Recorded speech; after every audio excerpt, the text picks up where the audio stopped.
hemos estado tan conectados, nunca nos hemos sentido tan solos. Esta es quizá una de mis mayores preocupaciones, la sensación creciente del ser humano de sentirse solo.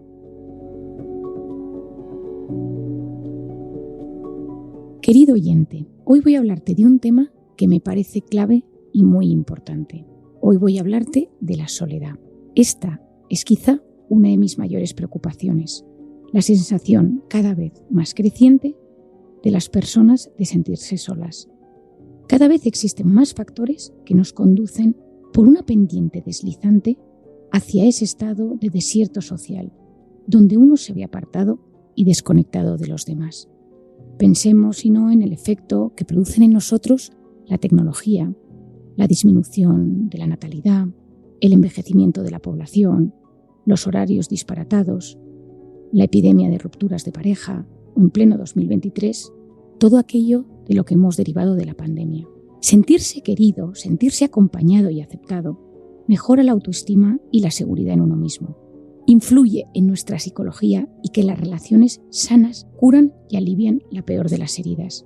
Si has leído Encuentra tu persona vitamina, sabes a qué me refiero. Por el contrario, cuando uno se siente solo de forma sostenida en el tiempo, esto nos perjudica enormemente a nivel físico y psicológico.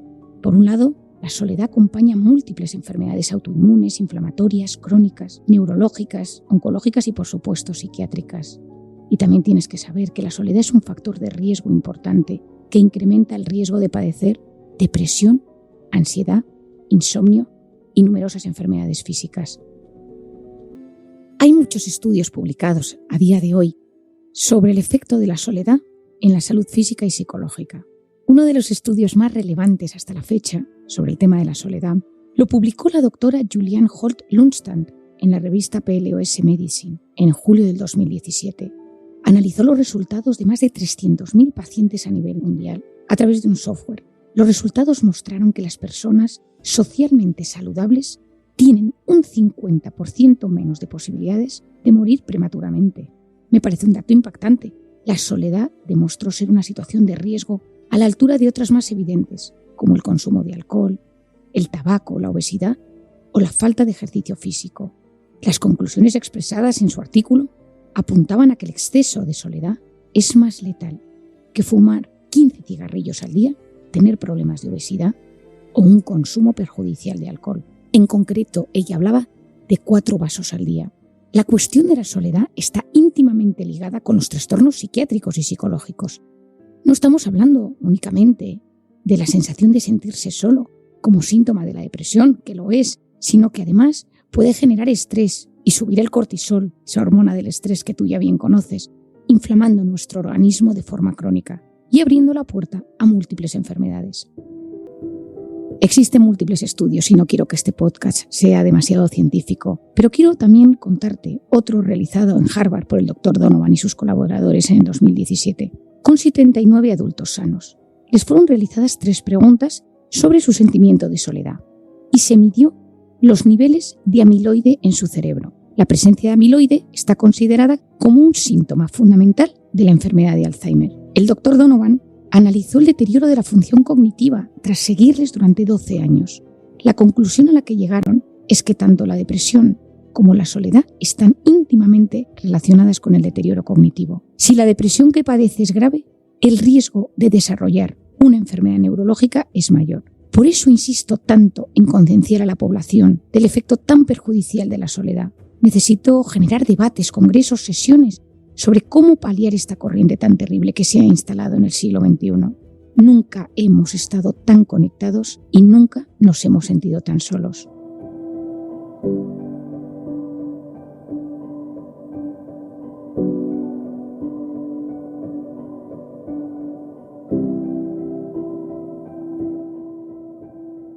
Para seguir, quiero diferenciar soledad y aislamiento.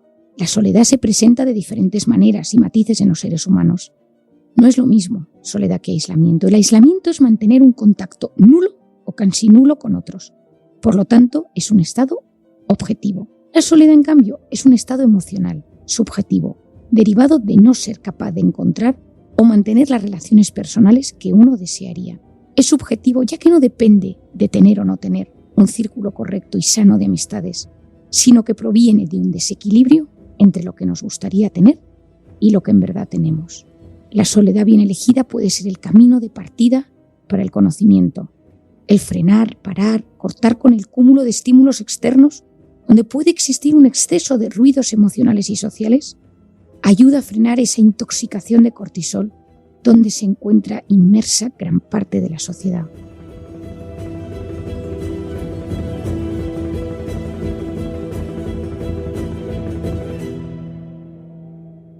Durante la pandemia había una frase que yo repetía constantemente: si no puedes salir fuera, métete dentro. Lo que yo quería era que aprovecháramos esa coyuntura tan difícil del confinamiento para intentar reflexionar, parar, frenar e intentar analizar en qué situación personal o afectiva nos encontrábamos. Es difícil profundizar de forma sana en nuestra vida, en nuestras ilusiones y en nuestras metas con el bullicioso ruido exterior. Estamos hiperestimulados. Muchas veces tiendo a decir que existe un fracaso en la gestión de la abundancia. Dosis empaquetadas de información visual, auditiva, que nos aturde y nos impide conectar con nuestro interior. Yo suelo recomendar a la gente de mi entorno, a mis pacientes, una escapada una vez al año a un lugar retirado y solitario para sentar las bases de los siguientes meses, para poder realizar un análisis de la situación personal en la que nos encontramos y ver qué puntos uno tiene que trabajar más y mejor. Poder entrar en tu interior a través del silencio te lleva a procesos de mejoría y de crecimiento. La soledad, en cambio, en sentido negativo, desaparece en los casos donde uno busca el aislamiento, la tranquilidad o el silencio de forma voluntaria, leyendo, meditando u orando, conectando con la naturaleza para poder analizar mejor su vida, planificar su futuro o simplemente recuperar fuerza. Al revés, el no tener gente en esos casos supone un bálsamo de paz y serenidad. Esas personas saben vivir solas, sin gente en su entorno y disfrutan de su mundo interior, sin la necesidad de la presencia de otras personas. En esos casos no se sienten solos, ya que cuando lo necesitan, cuentan con esa red social, amigos, familia, a la que acudir para realizar actividades, compartir ilusiones o sentirse acompañado. Puedes no sentirte solo dando un paseo por el monte sin ninguna compañía y en cambio sentirte terriblemente solo a pesar de estar en una ciudad rodeado de gente.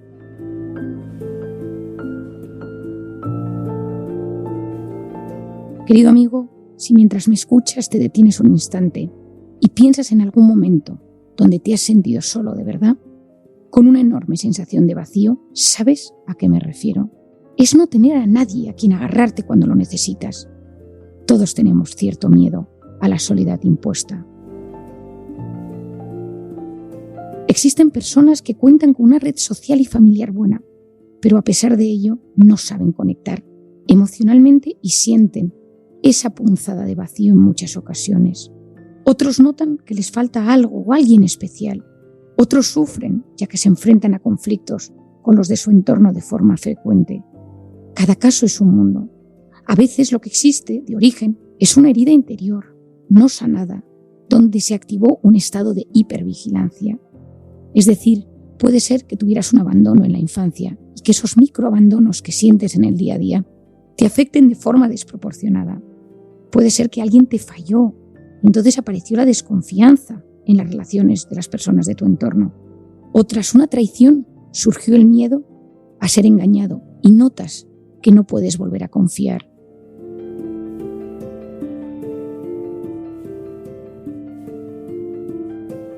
Te recomiendo escuchar los podcasts de Encuentra tu persona vitamina o leer el libro, donde encontrarás muchas respuestas a las causas de esas heridas y cómo poder gestionarlo.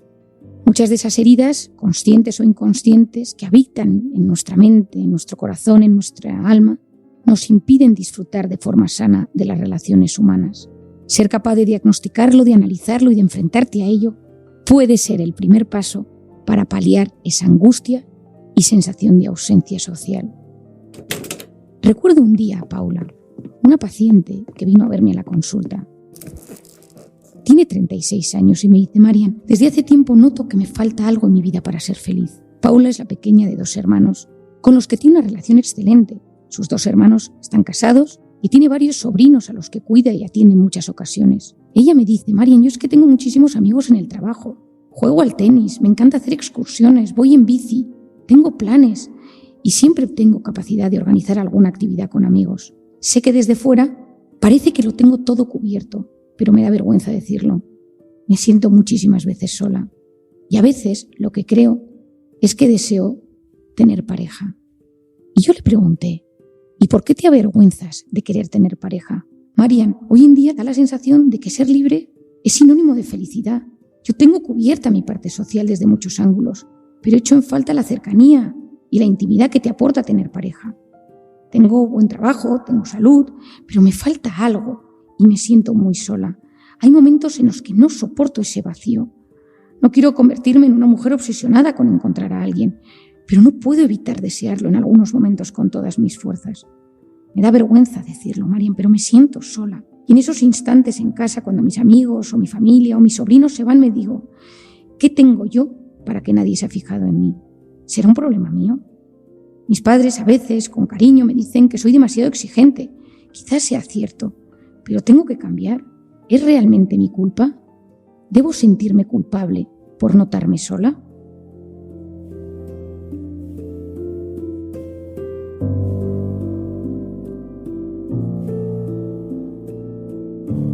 El caso de Paula sucede con frecuencia hoy en día en diferentes facetas de las relaciones humanas.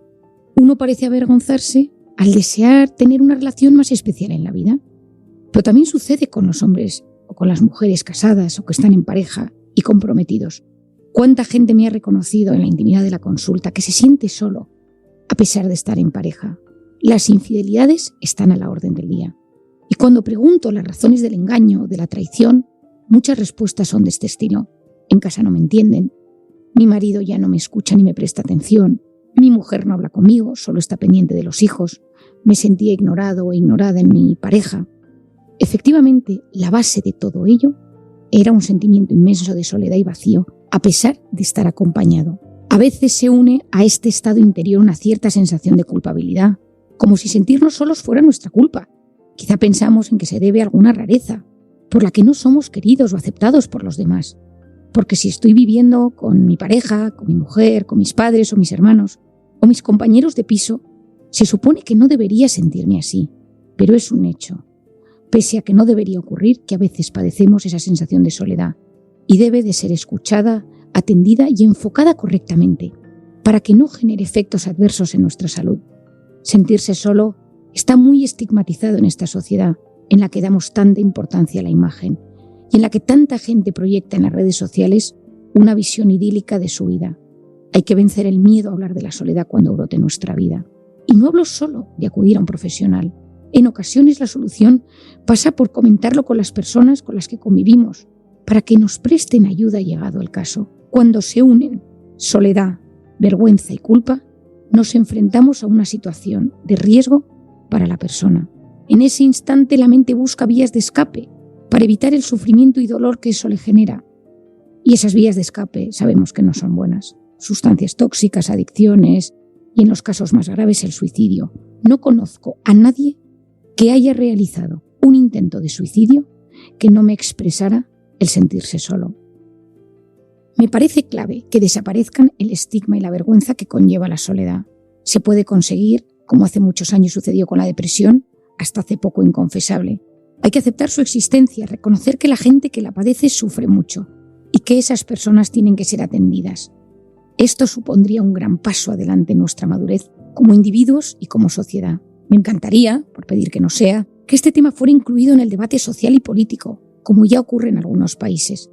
El hecho es que algunos gobiernos como Gran Bretaña, Alemania, Japón, Australia o Nueva Zelanda han creado ministerios dedicados expresamente a tratar este problema, como si de un problema de Estado se tratara.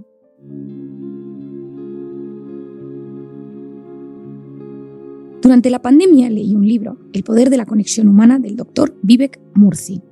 Fue cirujano general de Estados Unidos bajo el mandato de Obama y reelegido a finales del 2020 por el presidente Joe Biden para proseguir con el puesto. Ha tenido que enfrentarse a diferentes retos como el COVID-19, pero uno de sus grandes desafíos ha sido plantear el gran drama al que está sucumbiendo la sociedad por la soledad creciente. En su libro comparte su visión sobre las relaciones humanas, las distancias, la pantalla, la relación de las adicciones con la soledad y los problemas de polarización tan crecientes en el siglo XXI. Me impresionó muchísimo su libro y su visión, ya que expresa desde su lugar como médico, con responsabilidad política, su preocupación sobre este asunto. Te recomiendo su lectura si te interesa profundizar sobre este asunto, ya que está enfocado desde todos los puntos de vista: médico, social, estadístico, político y educativo. Buceando en sus páginas me sorprendió leer anécdotas que me han recordado a palabras que he escuchado decenas o cientos de veces a mi padre en consulta. El doctor Murthy comenta cómo muchos pacientes que acudían a su consulta padecían lo que él denomina hambre de compañía. Mi padre lo llama el síndrome de la vida vacía. Los dos expresan lo mismo, esa sensación o estado de falta de alguien. Cómo esa sensación genera un dolor inmenso de vacío social y afectivo. De hecho, mientras grabo este podcast me acuerdo que durante la carrera, en muchas ocasiones, acudí a aprender con mi padre en su consulta. Me encantaba, y lo sigo haciendo cuando puedo, sentarme a su lado y observar cómo trata a sus pacientes, cómo les explica su situación y cómo lucha y batalla por sacar adelante a cada uno de ellos. Desde joven, siempre me sorprendió su enorme interés a lo que él denomina la socioterapia. Es una pata de su tratamiento que yo también la incluyo en mis terapias. Es decir, durante el tratamiento al paciente que viene con ansiedad, depresión o cualquier patología psiquiátrica, un tema necesario es fomentar el círculo de amistades de cada persona para evitar al máximo la soledad impuesta. He sido testigo de sesiones donde toda la hora se dedicaba a trabajar las habilidades sociales del paciente y a buscar actividades donde pudiera coincidir con personas. Yo en mi consulta también lo hago. Intento conocer el círculo de personas más cercanas de la persona que tengo delante. Intento saber cuáles son las personas que le generan picos de cortisol, pero también entender si tiene un buen círculo de reparación, donde se siente a gusto, y también entender si hay un estado de soledad impuesta que le hace sufrir.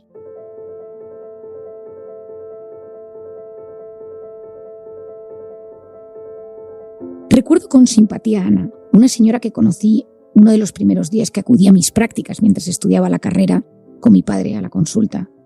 Ana tenía 66 años, había sido maestra durante muchos años en un pueblo de Castilla. Era viuda y no tenía hijos. Durante años su vida había estado consagrada a la docencia en una localidad a 30 minutos de su pueblo. Desde la jubilación se encontraba triste, apagada y decaía. Últimamente su cuerpo le fallaba, le dolían las articulaciones, le costaba moverse y se sentía muy débil.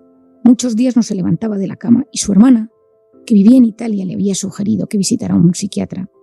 Ana había leído algún libro de mi padre y quiso conocerle. Cuando acudió a la sesión, lloró con gran tristeza y desesperanza. Estaba preocupada porque se notaba sin fuerzas y tenía miedo de haber desarrollado alguna enfermedad grave.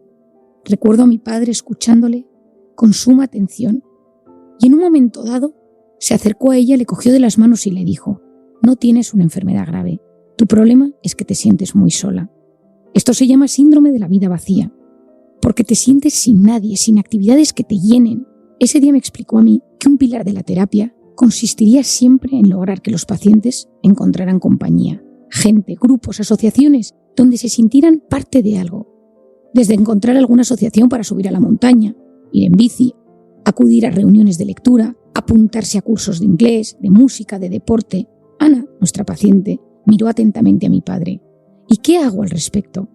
Mi padre cogió el teléfono y buscó el número del ayuntamiento del pueblo donde ella vivía. Llamó y solicitó información sobre cursos y actividades que realizarán y las anotó en un papel con el nombre del responsable. Ana se marchó feliz, tenía tarea por delante. Al cabo de un mes, cuando regresó a la consulta, su mirada resaltaba más vida. Nos contó que se había apuntado a pintura y que acudía a un pueblo cercano a unas conferencias semanales sobre historia y filosofía, sus grandes pasiones. Seguía tomando su medicación, que obviamente había ayudado, pero esa no había sido la única solución. Ahora se sentía acompañada. Había encontrado 2 personas de perfil similar a ella en el taller de pintura y había comenzado una relación de amistad con ellas. Se encontraba ilusionada y feliz. He aprendido muchas cosas de mi padre en su labor como psiquiatra, pero esta es, sin lugar a dudas, una de ellas. Quienes me conocen saben que a veces me excedo en mi labor como psiquiatra para reforzarla un poco más. Cuando tengo a alguien en consulta intento ayudar a esa persona, pensando no solo en el tratamiento farmacológico y psicoterapéutico que precisa, sino también que le vendría bien en el plano social. A veces le presento a alguna persona que creo que le puede ayudar. Si conozco algún grupo, intento animarla a que acuda a sesiones, a conferencias, a aprender algún idioma, alguna manualidad, porque me he dado cuenta que eso ayuda a veces mucho más que la propia medicación. Soy una afortunada por trabajar en el equipo con mi padre, con mi hermana Isabel y con el resto de psicólogas del equipo. Y cada uno intentamos aportar un extra que potencie las relaciones humanas y palíe el sentimiento de soledad tan terrible que asola a muchas personas. Cada vez existen más voces en el mundo de la psicología y de la psiquiatría que hablan de trabajar la conexión social del paciente como base de su trastorno y malestar junto con la medicación. De verdad, lo creo con el corazón y con la cabeza. Es necesaria una humanización del sistema de salud, proponiendo alternativas a la farmacología. La medicación ayuda, pero apoyarse en terapias de grupo, en organizaciones, en clubes de lectura, de deporte, de cultura, pueden significar un punto de inflexión.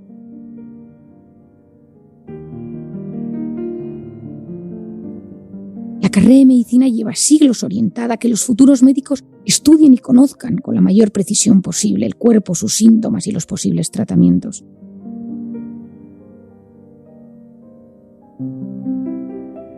Yo tuve la gran suerte de estudiar y hacer mis primeras prácticas como médico en la Universidad de Navarra. Ahí fue donde me enseñaron a tratar al paciente con una gran visión humanista. Considero que una de las claves del buen médico es entender el componente tan importante que existe de la unión de la mente y el cuerpo. Es necesario enfrentarse a los diagnósticos y enfermedades desde un tratamiento integral, conectando no solo con los síntomas, sino también con la historia del paciente, sus circunstancias y su personalidad. De esa manera los tratamientos cobran más sentido. Es cierto que en ocasiones con una pastilla desaparece la enfermedad o el síntoma, pero muchos trastornos se palían de forma más intensa si abarcamos el cuerpo como un todo. He insistido mucho en los últimos años en mis sesiones, terapias, escritos sobre la importancia de educar en la gestión emocional y su impacto en la salud física y psicológica. He dedicado muchas horas a divulgar ideas y conceptos que creo que nos ayudan enormemente a enfrentarnos mejor a los retos que van surgiendo en la vida.